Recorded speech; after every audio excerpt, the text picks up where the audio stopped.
In the dark streets of a big city, a homeless boy, dressed in worn clothes and with messy hair, wanders among the passers-by without anyone paying attention to him. The city's noises, the honking horns, muffled conversations, and hurried footsteps blend into a cacophony that seems foreign to him, as if he belongs to another world, a world invisible to the eyes of others. Yet, this child has seen things that no one would guess. Behind his young but weary eyes lies wisdom forged by the streets, an experience of life far beyond his years. His skin, marked by the cold and the wind, and his surprisingly bright eyes are the witnesses of an existence he did not choose, but one he has learned to understand. He has a sharp view of the world around him, observing with particular attention those who have everything and those who have nothing. Where others see blurred faces, he discerns the invisible scars of those who walk in luxury, the masks of indifference worn by the rich, and the quiet fear of those who hide their flaws behind an apparent stability. But he also sees the tired faces of workers struggling to survive, the calloused hands of men and women who, like him, know the pain of lack. His eyes follow the gestures of the passers-by with almost unsettling precision, perceiving stories in their movements, in the exchanged glances, in the small flaws others do not notice. The noise of the world continuing to spin around him seems like a film he observes from a distance, a film in which he is neither an actor nor a spectator, but a mere silent witness. One evening, as he stands near a luxury restaurant, a boy watches intently the comings and goings of a fashionable clientele, lingering on the shiny cars arriving in front of the establishment and the elegantly dressed people stepping out. He soon notices a wealthy and influential man, a billionaire named Victor Devereaux, a regular at the place, preparing to dine outside the establishment. The elegant couple seems ready for a quiet evening, or so the boy thinks as he watches them. Victor Devereaux, in a tailor-made suit, appears absorbed in conversation, a smirk on his lips. He occasionally glances at the crowd, checking for the admiring gazes of passers-by, like a man used to being seen and feared. Beside him is his wife, Elizabeth, a cold and mysterious beauty, embodying the very image of perfection. Always impeccable, her blonde hair is carefully styled, and her evening gown, effortlessly elegant, seems to draw all eyes without her needing to make a single move. However, her gaze is an ocean of calm and indifference. She rarely smiles, but her cold beauty and aristocratic demeanor are enough to captivate everyone's attention. The boy, standing at a distance, delights in the perfect image they form, watching with almost obsessive fascination every movement. He is not used to mingling with this world, seeing these people whose lives seem unreal, almost unattainable. As he follows the couple's gestures, his eyes fall on the lavish dinner taking place in front of him, refined dishes, fine wines, whispered conversations in a language that, in his humble place, he can only imagine. Suddenly, a detail catches his attention, a discreet but significant gesture. Elizabeth, with a fluid and imperceptible movement, slips something into her husband's glass, a small object or perhaps a substance. He cannot be sure, but something in his instinct tells him he saw correctly. He freezes, his eyes wide open, his heart pounding faster in his chest. The boy leans slightly forward, scrutinizing the scene from all angles, wondering if he really saw what he thinks he saw. Elizabeth doesn't seem to have noticed his observation. She continues to smile, talking as if nothing is wrong, while Victor, absorbed in his world, raises his glass, unaware of the trap being set before his eyes. The boy, now captive to the scene, wonders who Elizabeth Devereaux truly is and why this gesture was so subtle, almost fleeting, if not to conceal something much darker than he had initially imagined. The way she acted, so calm, so sure of herself, contrasted with the growing unease in the boy. He felt like a powerless spectator, caught in a whirlwind he didn't yet fully understand, but one that seemed to be rushing toward an inevitable end. The boy furrows his brow, a strange sensation growing in his chest. A sharp intuition, stronger than mere curiosity, tells him he must intervene. Something in the air, in the atmosphere around the table, tells him that this is not just an ordinary dinner. He had seen enough films, enough scenes of manipulation to recognize the signs of imminent danger. But what troubled him even more was the unyielding calm of the situation. Elizabeth, with her relaxed air, as if she were playing a game whose rules she controlled, had nothing to do with a woman at a simple romantic dinner. It felt like he was observing a Machiavellian act, far more complex than he had imagined. The boy bites his lip, hesitating for a moment. Then, without wasting time, he straightens up suddenly, his heart pounding in his chest. The need to do something is stronger than the fear that invades him. His instinct tells him he must act before it's too late. He takes a deep breath and slips between the tables, his gaze fixed on the scene before him.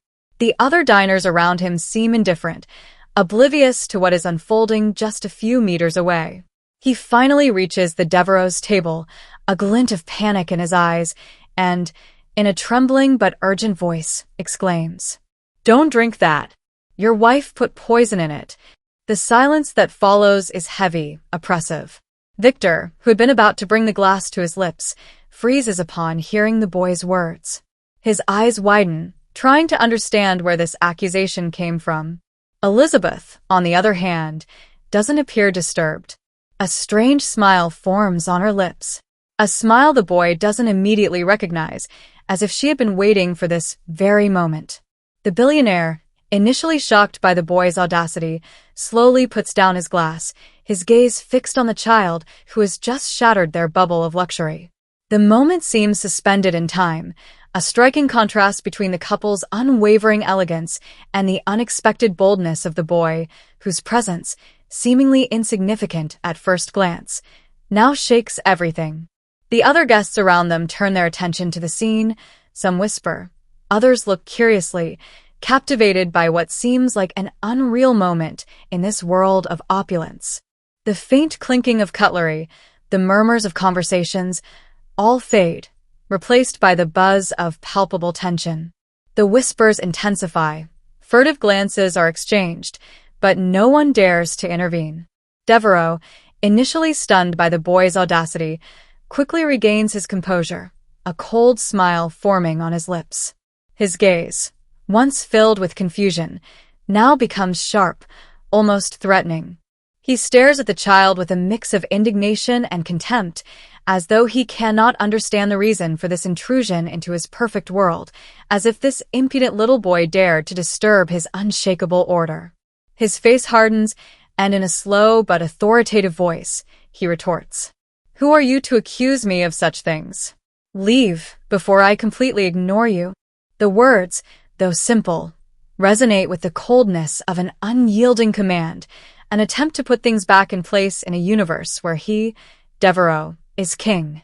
He expects the boy to back down, to crumble under the pressure, as so many others would have done. But, to his surprise, Elizabeth, in a cold, authoritative tone, as if this scene were nothing more than a minor inconvenience in her dinner, orders the boy to leave with a simple wave of her hand.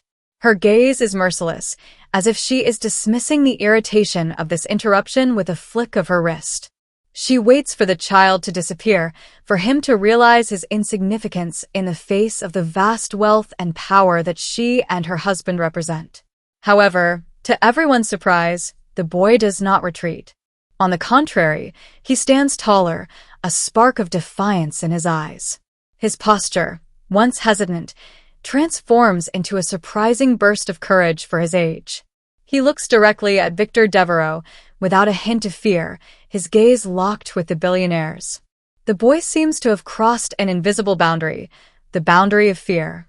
His voice, though trembling at first, grows firmer, stronger. "You can't make me leave. I'm sure of what I saw." His words echo in the silence that has settled around the table.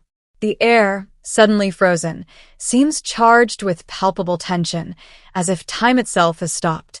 The boy, overwhelmed by the weight of the gazes fixed on him, feels a burning heat in his back, but instead of being shaken, he remains rooted in his conviction. Every fiber of his being is focused on this moment, on this truth he has decided to speak aloud, despite the obvious opposition. His courage becomes a shockwave that travels through the room, striking the consciences of those around him. Some guests, initially hesitant, turn toward him with a glimmer of uncertainty in their eyes, trying to understand what is happening. Others, more sensitive to the sincerity emanating from him, begin to change their view, convinced by the authenticity of the boy. He is no longer part of the decor of this fancy restaurant, but becomes a central figure, a witness, and an actor in this scene far larger than he could have imagined. Devereaux, his fists clenched beneath the table, feels a surge of displeasure, but he suppresses this emotion with bewildering speed. In an instant, he shifts from irritation to cold calculation. His face closes, and a glimmer of hostility, carefully concealed, flickers in his eyes. The billionaire slowly turns toward his wife, exchanging a knowing glance. It is not just an exchange, it is a silent connection, a mutual agreement, an implicit reminder of their power and superiority. Their gaze says it all. They are, at this moment, partners in this gesture, this scheme that has yet to fully unfold but is already hanging in the air of the restaurant. Elizabeth, for her part, does not react. Her expression remains unperturbed, frozen in icy serenity. Yet, in her dark eyes, a gleam of defiance shines through, an almost indefinable glint but resolutely present, as if she is savoring this confrontation, as if she has been waiting for this moment with controlled impatience. "Don't listen to him," she says in a distant tone, not even giving the boy her full attention. "He's just a poor, homeless kid looking for attention." Devereaux's wife's words hit the boy like a slap. He feels a sharp pang in his chest, a bitter taste of frustration that floods his lips. Her words, laced with condescension, aim to devalue him, to bring him down, to reduce him to what he hates most, an insignificant being, invisible in the eyes of society, a pawn in a game that is beyond him. But unexpectedly, this remark doesn't extinguish his inner fire. On the contrary, it fuels his determination. He stands taller, much stronger than before, refusing to let her words break him.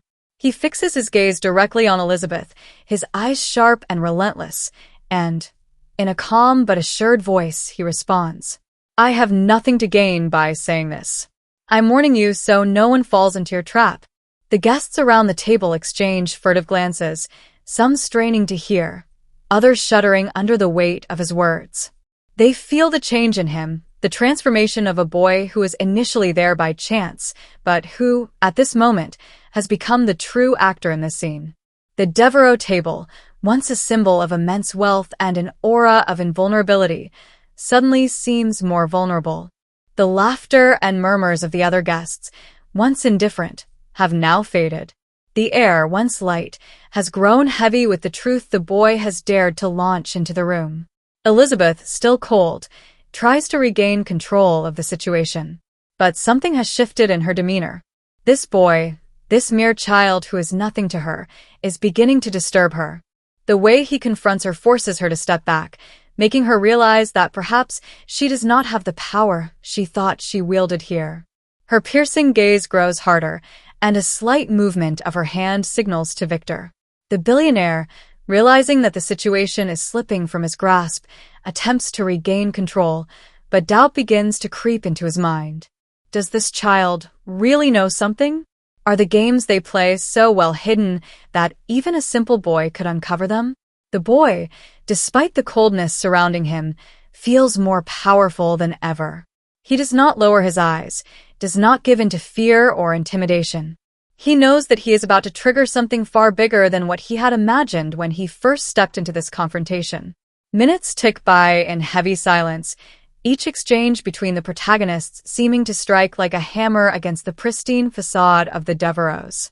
The glances exchanged in the room grow more insistent, more penetrating, the murmurs blending with the soft clinking of silverware on porcelain. The Devereaux, once so accustomed to reigning over this place with a nonchalant confidence, begin to show signs of palpable nervousness. Finally, as the tension peaks, a young waitress approaches slowly, almost hesitantly. Her hands tremble slightly as she whispers something into the ear of the maitre d', visibly disturbed. He, after a brief exchange of glances with her, straightens up, his expression transforming into a mask of solemn gravity. He steps toward the Devereaux table, immediately attracting the attention of all the diners, who pause their conversations to observe the scene. "Mr. Devereaux, there is a problem we need to address immediately," he says, pausing for effect. His voice, low and measured, still carries through the oppressive silence. "A suspicious substance has been found in your glass. We need to conduct an urgent check." A chilling silence falls over the room. The Devereaux' faces lose color instantly. Elizabeth, usually a master at concealing her emotions, widens her eyes in genuine astonishment. Her fingers, once elegantly resting on the edge of her plate, tighten slightly. She slowly turns her head toward Victor, searching for an explanation or a form of comfort, but her gaze meets only emptiness. Victor, on the other hand, seems frozen, trapped in a waking nightmare. His features harden, but a cold sweat beads on his forehead, betraying a panic he struggles to contain. His eyes scan the room, desperately searching for an escape, a solution, or perhaps even an ally among the faces of the crowd, but he finds nothing but accusing or curious stares. The overwhelming confidence he had displayed just moments ago fades, replaced by a low, gnawing fear, one that belongs to a man accustomed to controlling everything but now suddenly faced with the unpredictable. Around them, the other diners exchange knowing glances, murmuring low speculations as the whispers intensify like an echo of the growing tension. Some seem delighted to see the Devereaux rattled. Others watch the scene with a mix of fascination and concern. A waitress hastily places a tray on a nearby table, her hurried movements reflecting the effect of the heavy atmosphere. Elizabeth slowly turns toward the maitre d', her movements carefully measured, as if she is trying to contain the emotional storm threatening to overwhelm her. Her eyes, usually filled with icy assurance, reflect a glimmer of anxiety she struggles to mask. Her voice, though calm, betrays a slight tremor. "What exactly is going on?" she asks, articulating each word with calculated precision, as if the syllables could restore some semblance of control over the situation. "A mistake, perhaps? A misunderstanding?" But the maitre d' remains unyielding, his face closed, almost stern.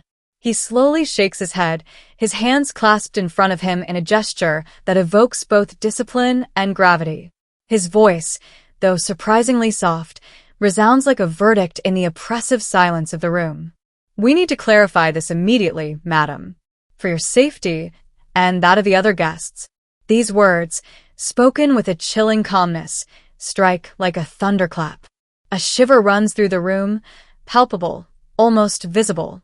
The conversations, already muted, fade entirely, and the faces turn toward the scene with an almost morbid attention. The tension is so thick it seems suspended in the air, pressing on every breath. Elizabeth blinks, as if struggling to comprehend what has just been said. She opens her mouth to respond, but no words come out. Her right hand instinctively rests on the edge of the table, her fingers tightening on the polished wood, while her other hand mechanically moves to her throat, brushing the pearl necklace she wears, as if seeking a futile gesture of reassurance. Victor, sitting beside her, stiffens further, his face frozen in an unreadable expression. His features, usually harsh and imposing, suddenly appear aged, worn down by a fear he is awkwardly trying to mask. His eyes divert from Elizabeth to fix on the maitre d', but their shine is absent. It seems as though he is desperately searching for an escape, a flaw in this inextricable situation, but nothing comes. Around them, the murmurs resume, discreet but impossible to ignore. "What's happening?" a woman whispers to her neighbor, her eyes gleaming with almost malicious curiosity. "A substance? Maybe poison," murmurs a man farther away, his voice tinged with a mixture of excitement and horror. Hypotheses circulate quickly, feeding off the ambient fear. Some diners exchange knowing glances, secretly savoring the apparent fall of the Devereaux, those figures who had long seemed untouchable. A waitress, who had stopped mid-action to observe, resumes her work hurriedly, almost knocking over a glass in her rush. Her cheeks redden, but her movements remain awkward, as if she too is affected by the weight of the scene unfolding. The maitre d' subtly gestures to two servers positioned near the entrance, and they immediately begin moving, their faces serious. They head toward the table with a determination that leaves no room for doubt. An exceptional procedure is underway. Elizabeth, sensing the trap closing in, straightens slightly, trying to regain her composure. "This is absurd," she declares, her voice firmer but still trembling. "We've dined here dozens of times, and nothing like this has ever happened. Victor, say something." Victor, however, remains silent, his gaze fixed and distant. His hands, resting on his knees, tremble imperceptibly. This silence, to those observing, speaks more than any protest could. Finally, after what feels like an interminable wait, the maitre d' returns, accompanied by a man in uniform, clearly a security officer of the establishment. In his hand, he holds a small sealed bag containing a sample of liquid taken from the suspicious glass. Both wear serious expressions, and the already tense atmosphere thickens further. The guests, captivated, follow every movement with feverish attention. "Mr. and Mrs. Devereux," the maitre d' begins in a solemn voice. "We have conducted a quick analysis of the contents of your glass. There is a toxic substance." He pauses, allowing the words to hang heavily in the air. "A violent poison." A murmur of disbelief spreads through the assembly. A woman stifles a small cry, covering her mouth with her gloved hand. Glances multiply, intersect, and question. The unthinkable has become reality. The Devereux, so powerful, so unshakable, are suddenly caught in a scandalous and dangerous situation. Elizabeth's eyes widen, feigning horror. Poison? But this is madness. How could this have happened? Her voice trembles just enough to give the impression of panic, but those watching closely can detect a discordant note, a tension in her tone that seems somewhat unnatural. Victor, meanwhile, remains petrified, his already pale complexion turning gray. He opens his mouth, but no sound emerges. His gaze flits between his wife and the two men in front of him, unable to formulate a coherent thought. The security officer then speaks, his deep and authoritative voice cutting through the air. "We have also reviewed the surveillance camera footage as protocol dictates in situations like this. This will help us understand what happened and ensure the safety of all." A new wave of whispers spreads through the room. Eyes turn to Elizabeth, who remains frozen, her hands clenched on the table. Her eyes narrow imperceptibly, a nearly imperceptible flash of nervousness betraying a quick thought, an attempt to regain control over the damage. The maitre d' continues, his voice relentless. After reviewing the recordings, it became clear that the substance was introduced into the glass by... He pauses, his gaze fixed on Elizabeth. "You, Mrs. Devereux." A deafening silence falls over the room, heavier than anything that had preceded it. Elizabeth remains frozen, her control facade cracking under the pressure. Her eyes, wide open, search for an escape, but the revelation is irreversible. Around her, the murmurs resume, but this time with an almost chaotic intensity. The guests lean toward each other, exchanging quick and excited comments. "That's impossible," Elizabeth finally exclaims, her voice shattered by emotion. "There must be a mistake. I didn't do anything like that." But the accusing glances and the irrefutable evidence from the cameras leave no room for doubt. Victor, still silent, leans back slightly, as though trying to distance himself from his own wife, his expression shifting from shock to anger. The security officer approaches. "Madam, we will need to ask you to come with us to clarify this situation." Elizabeth, trapped, casts one last desperate glance at Victor, her pleading eyes searching for a glimmer of support, a refuge, an alliance in this storm she feels closing in on her. But Victor turns his eyes away, his face frozen in a cold, almost disgusted expression. This gesture, crueler than any words, shatters the last vestiges of control Elizabeth had been trying to maintain. She falters slightly, her mask of the invulnerable woman cracking to reveal a panic she can no longer conceal. The security officers approach her, their movements calm but firm, signaling politely but firmly that she must follow them. Elizabeth, initially motionless like a statue, finally stands, her body tense, her movements mechanical, as though she cannot accept what is happening. Her dress, once splendid and elegant, suddenly feels too heavy, an unbearable burden in this moment of public humiliation. Around her, the whispers grow louder, like a rising tide. The guests, fascinated and horrified, exchange knowing glances, some whispering to their neighbors speculations about Elizabeth's motivations, others secretly savoring the spectacular fall of this woman once so high in society. "Can you believe it?" whispers a woman in a sparkling evening gown. "An attempted poisoning in a place like this." An older man, a cigar still unlit in his hand, nods with a mix of indignation and delight. The Devereaux untouchable? Look at them now. What was supposed to be an elegant and social evening has turned into a monumental scandal, a scene that no one will forget. The Devereaux name, once synonymous with prestige, is now tainted by a poisoned intrigue, an indelible stain on their flawless reputation. Not far from there, the homeless boy, a silent witness to everything that has unfolded, stands tall, his shoulders slightly raised, chin lifted. This is not the posture of a mere spectator, but that of a bearer of truth, a modest yet imposing presence in this theater of shattered illusions.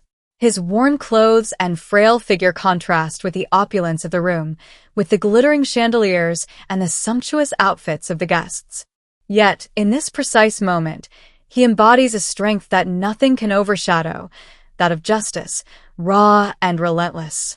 His gaze, fixed on Elizabeth as she is escorted out of the room, is neither filled with hatred nor triumph. It is calm, almost compassionate, yet devoid of fear. He seeks neither vengeance nor glory, but seems to embody a universal truth. Lies and injustice are always eventually revealed. In this role he never sought to play, he has become a symbol, a reminder that the humblest can sometimes bring down the most powerful. Victor, standing a few meters away, watches him in turn.